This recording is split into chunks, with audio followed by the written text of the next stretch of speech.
Joyeux Noël!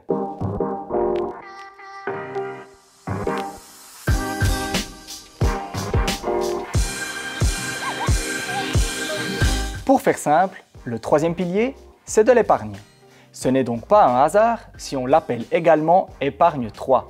Cette solution de prévoyance permet entre autres de combler les lacunes de l'AVS, dit le premier pilier, et de la LPP, aussi appelée deuxième pilier.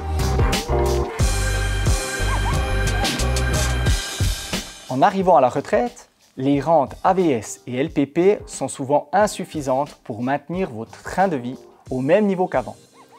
Cotiser au troisième pilier durant votre vie professionnelle vous assure ainsi un revenu supplémentaire. C'est pour cela qu'il est important de commencer le plus tôt possible, même avec des petits dépôts. Autre intérêt du troisième pilier, la fiscalité.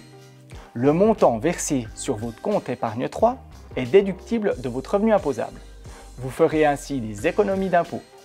Bien évidemment, vous ne pouvez pas déposer la somme de votre choix. Un montant maximum est fixé par la loi.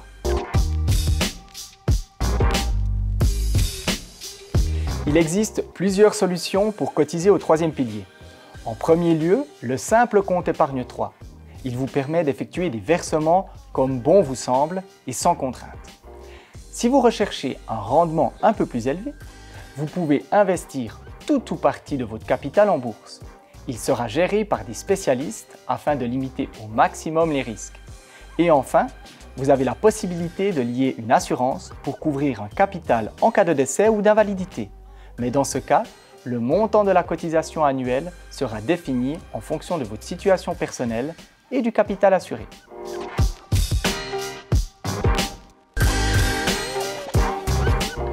Vous vous demandez sûrement si vous pouvez utiliser ce capital à un autre moment qu'à la retraite? Eh bien oui, si vous souhaitez devenir indépendant, acheter un bien immobilier pour y vivre, ou si vous déménagez à l'étranger, vous pourrez retirer ce troisième pilier. N'hésitez pas à prendre contact avec l'un de nos conseillers pour aborder ce sujet et en profiter avant la fin de l'année.